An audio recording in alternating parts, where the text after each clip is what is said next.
Filmic Pro is the #1 recommended app for videos on your mobile device, and that is because it unlocks DSLR-like settings for your iPhone, and you can take cinematic footage straight from your mobile device. Today I'm going to take you through the app and we'll go through the settings. I'll give you some tips and tricks and show you how to set it up and how to use it. So I open my app over here, and the first thing to see is that I have a white square and a white circle. The white square controls your focus. So as you see, if I have it on my figurine here on the front, that is focusing on her. And if I move it in the back on my Queen of Hearts, now it's focusing on her. So that's the way we switch focus. If you want to lock the focus, you just tap the white square and now the focus is locked on my first figurine. The circle represents exposure, and as I move it through the frame, it will expose for that particular spot. If I put it here on my softbox that is lighting me right now, then you see everything becomes darker because it exposes for that very bright spot. If we move it somewhere in the room where it's darker, it will brighten up the scene because it's exposure for that. If I set it on my figurine, it will expose for the figurine, and if I tap it, I can lock exposure. So now focus and exposures, they are both locked on my first figurines. Let's go through the app. Let's start with, let's see, the left bottom corner. You have these 3 circles that are colored. And if you go on the bottom, this is where you have your saturations and vibrance. And if you, for example, if you want to take a black and white photo, you can just turn saturation all the way to 0 and to the left side, and now you will have a black and white video. If you move on into the next tab, this is where you can choose your profile. You can shoot a natural, which will give you a just normal looking video, and then as you go to the next settings, you'll get more flatter profile that you need to color grade it. It will give you a better result and the final result, but you do need to color grade it, so it takes an extra step to go through that. On the top side, you have a white balance, and here you can manually adjust your white balance by dragging the point into the circle or just dragging the sliders on the right side for, the white balance and tint. Also, you have little presets on the bottom, just like you have on any kind of DSLR, and you can use those.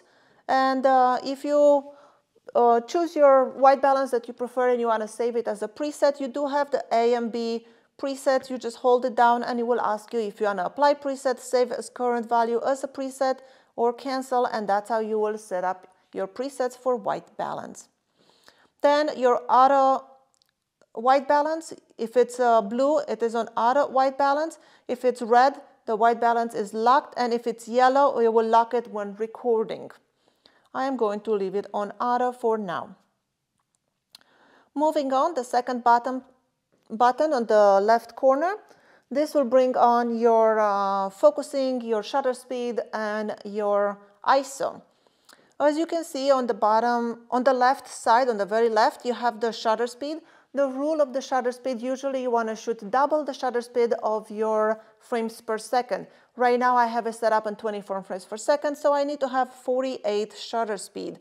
To adjust shutter speed, you drag this dial up and down, and for me, I set it at 48. To lock it, you just tap it, it turns red, and now my shutter speed is locked. And now when I move this dial up and down, it adjusts ISO. You really want to have your ISO as low as possible, because the higher the ISO it is, the more grain you get, the more noise you get into the shadows. What is ISO? ISO is a digital way of exposure. It brings brightness into, the higher the ISO, the brighter the exposure it is. But like I said, you have it too high, you will get noise into the shadows. You have 3 dots under the ISO, and those will set the parameters of your ISO. The very left one, you will keep ISO at a lower number. The one in the middle, like a medium number of ISO, and the one on the right, it will go very, very high. You will get lots of noise. I usually like to keep my ISO as low as possible.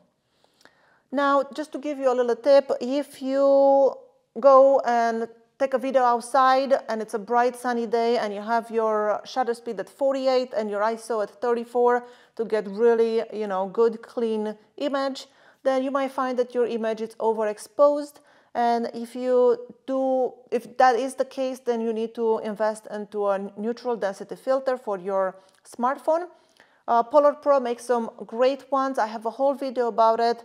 If you want to check that one out, I will leave it in the description below.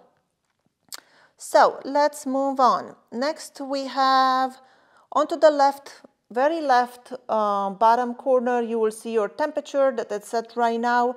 And then onto the top left, you will see how many minutes you have for the recording, your space. You will also see the space that you have left onto, like, available space.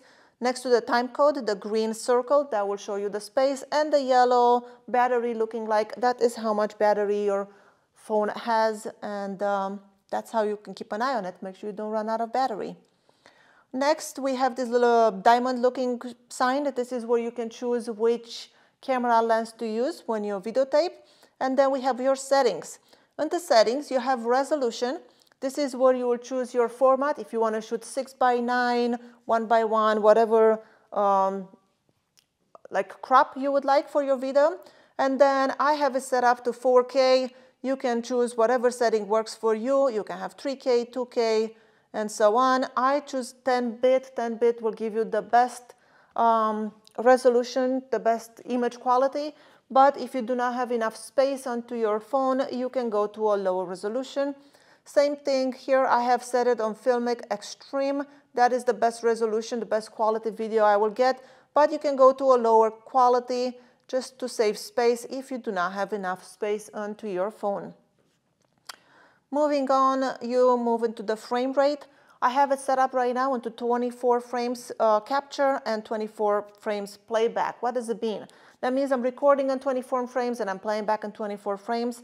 If you want to achieve a slow motion look, then you might want to film on 60 frames or 120 frames and then play back on 24 or 30 frames, and that would give you a slow motion look at your footage. Let's see, for audio, I do not have a microphone plugged in right now, so it's just using the iPhone microphone. But if you do have a microphone plug-in, this is where you'll go to set it up. Then, let's see, into the device, one handy thing that you need to know, I like to, let's see, the orientation lock, I like to have it turned on because I do not want, when I tilt my phone for my orientation, to change between portrait and landscape orientation. Then another one thing to know is that over hardware, the DJI gimbal, the OM5, now it is compatible with the Filmic Pro. That means if you use Filmic Pro with DJI, and you can control your Filmic Pro settings straight from your gimbal and, you know, achieve those cinematic looks. This is your, let's see, torch is where you turn on your flash on your camera as you need it, if you need it for taking videos. Camera, you can choose which camera you use, but that I showed you the shortcut, it's right here next to your time code. On the right side, you have your volume, and this is for your audio. It's good to keep an eye on it. Audio, it's measured in decibels, and good audio, usually it's between -6 and -12. You do have this white line over here. If you move it down, you are decreasing the volume. If you move it up, you increase it. So keep an eye on your volume decibels and, you know, stay where you need to be to create a good clean audio. Moving on into the setting, you have the play button, and that's when you click it, you will see the videos that you take, you will be listed there. I do not have any yet, but if you do have some, this is where you will save them into your camera roll. You can airdrop them to your computer, for example. If you need to edit them, you can delete them, and so on. That is from the play button. The big white button, that is the record button. So if I play it, now I am recording. And let's see, now when I stop recording and I go to play, you will see the video we took. You know what? It's not recording right now, and you know why? Because I have turned on screen record. I am recording the screen so you can see it onto the computer. Let's move on. What do we have? On the left corner, I showed you those are the dials, and the red circle between the A and the 3 color circles. That one brings the focus and ISO and also the zoom and focus. We didn't talk about zoom and focus. Zoom and focus is on the right side. Focus, if you tap on it and now you move the dial, you will change focus. This is how you will do focus pulls. And then if you click on zoom, the same dial, now it will zoom in and out. I do not recommend using the zoom because it is a digital zoom, so the more you zoom in, you will get a lower quality video. So I will keep it in focus. Another thing to know is for focus pulls, if you slide it to the right, you'll get this little white dial, and right now it's all the way to the top. That means focus will change very quickly, but if I move it to the bottom, that will be very slow. So when you do a focus pull, the focus will change very, very slowly, and you'll get a more cinematic look. And the same thing if you slide to the right onto the ISO, you can do exposure pull, so you can get it darker and lighter. Oops, I'm sorry, there you go, there's lighter, there's darker, and that's how you will do an exposure pull. Let's move on. Is it anything else that we didn't talk about? All right, if you want to do if you do vlogging, it's one good thing to know is you can just double click on the focus, for example, and now you get center focus, an autofocus, which if you're doing vlogging, it will just focus on whatever is on the middle of the frame, and that is very handy. You do not have to do manual focus. And the same thing with the exposure. If I double tap it, it will do auto exposure through the whole frame. So that's what you would use for vlogging. Double tap on it, you get center focus and, you know, full image exposure. That is pretty much all the settings in Filmic Pro. It is a very, very handy app. It will give you really great quality videos. And I think everybody should own this app because you never know what you want. You need to take a good video, and that's what I would recommend. Thank you so much for watching. My name is Skylar Ewing. I will see you in my next video.